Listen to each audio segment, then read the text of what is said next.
Welcome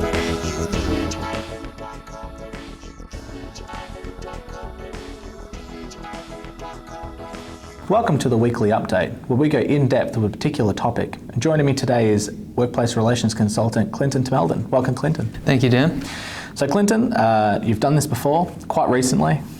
You know the rules. Would you like to show us what the clue is? Absolutely. It's empty. It's not. The clue's just over there. So that pile of folders are all the folders from the compendium dispute and the savings dispute for medical specialists. Yeesh.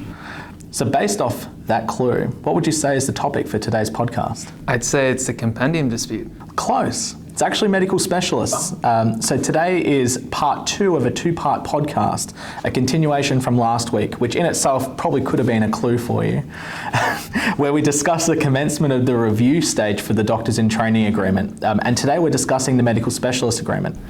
Before we start, we may have some viewers or listeners that haven't watched or listened to part 1. Could you maybe provide a quick summary? Sure. So in addition to discussing the key topics that formed part of the review for the Doctors in Training Agreement, we provided a summary of what to expect during the review process, in particular the Victorian Government Wages Policy and the Enterprise Bargaining Framework.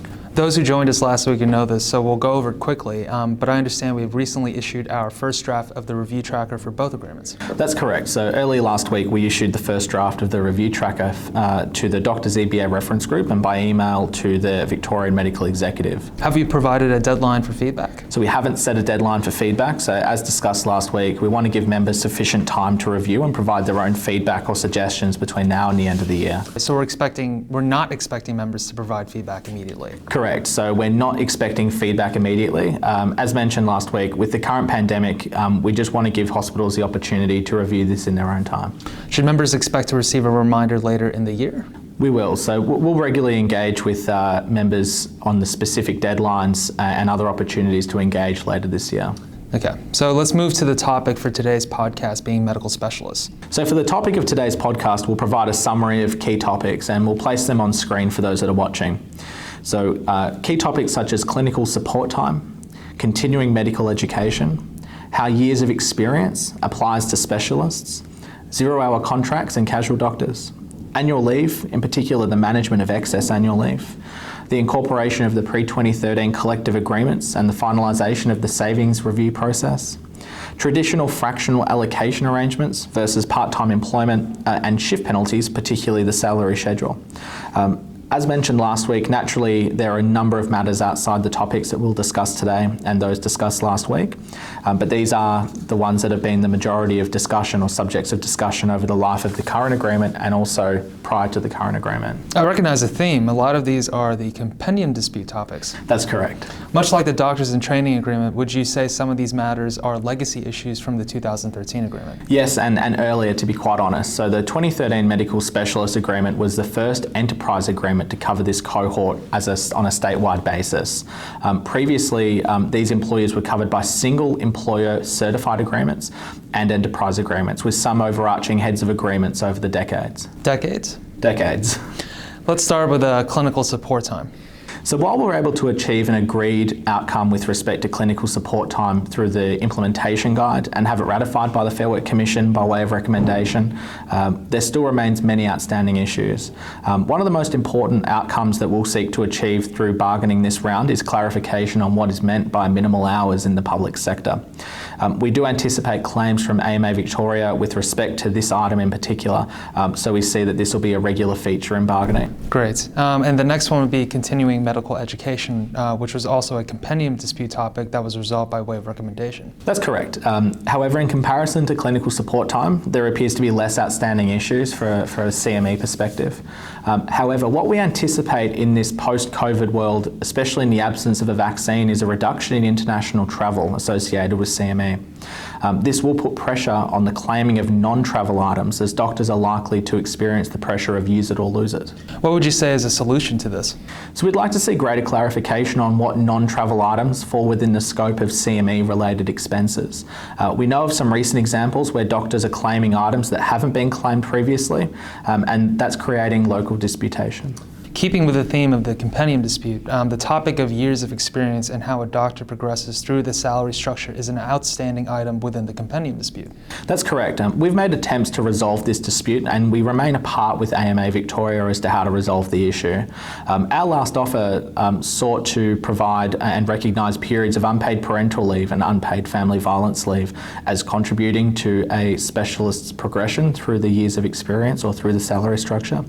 But we provided that on the basis that there ought to be no retrospectivity. This was rejected by AMA Victoria, and no alternative proposal has been provided as yet. We've identified this as an item of review. Do you see scope for the issues to be resolved during bargaining? We do, but a traditional approach akin to nurses and midwives, such as a certain amount of hours per week must be worked on average to progress to the next year, would be difficult for medical specialists, in particular having regard to fractional doctors. What have we identified within the review tracker? So we've identified the need for a clear and transparent years of experience and also a progression clause that reduces the likelihood of disputation in the agreement. Naturally, if we land on an agreed resolution prior to bargaining that's ratified by the Fair Work Commission by way of recommendation, we'll re-examine the review tracker. Our final item from the compendium dispute for today is the existence of zero-hour contracts and casual doctors. Yes, and look, I recall AMA Victoria telling us during the last round of bargaining that our proposed solution to their concerns on zero-hour contracts wouldn't work, because there is no such thing as a casual medical specialist.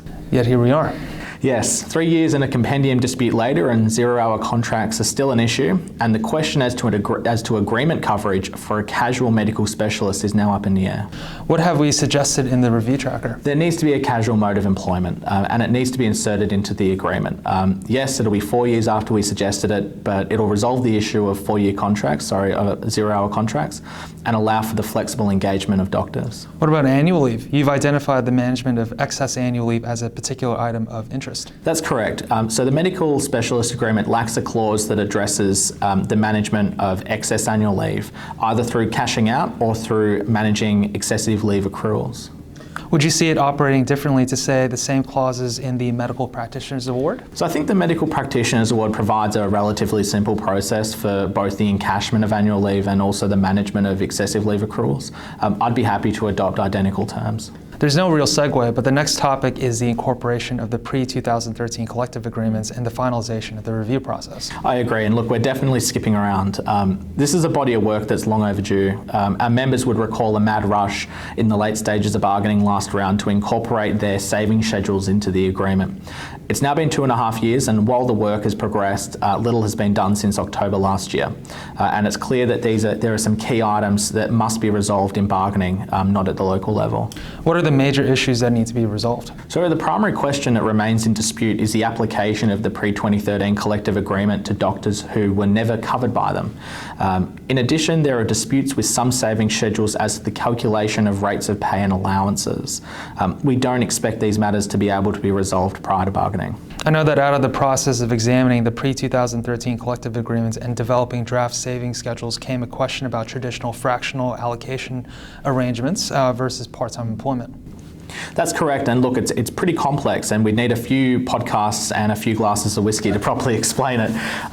But in essence, the current fractional arrangements, such as the higher rates of pay and also progressive salary and classification scale, were the result of the ministerial review of medical staffing in Victoria's public hospital system in June 1995, otherwise known as the Lochtenberg Report. Now, we've observed that the engagement of fractional doctors under the medical specialist agreement are now more of a traditional part-time arrangement in nature, not akin to the arrangements described in Lochtenberg. What have we identified in the review tracker? So we'd like to see the introduction of a genuine part-time arrangement for guaranteed hours of work, which are pro rata of the full-time rate. But the retention of fractional arrangements with its existing structure for those contracts or engagements that are akin to the historical Lochtenberg outcome. Finally, you mentioned shift penalties, in particular the salary schedule. What have we identified in the review tracker for this topic? Yeah, so the medical specialist agreement provides for shift penalty payments, and the existing salary schedule should be amended to reflect the hourly penalty payment for work performed within that respective band. The issue arose during the agreement approval process, and there was a band-aid fix applied, but we'd like to have it properly addressed to avoid any unnecessary disputation or confusion. We've skimmed over the key topics which are part of the broader review tracker for medical specialist agreement. If health services haven't received a copy of the review tracker or have feedback about the review tracker, who should they contact? So we've posted the review tracker on the Doctors EBA reference group Yammer page, and we've also provided it by email to the Victorian Medical Executive. But if a member would like to join the Doctors EBA reference group or have feedback about the review tracker, they should get in touch with us via doctorseba@vhia.com.au or by telephone on 9861 4000. Awesome. Thank you, Dan. Thank you, Clinton. Thanks for joining me. No worries.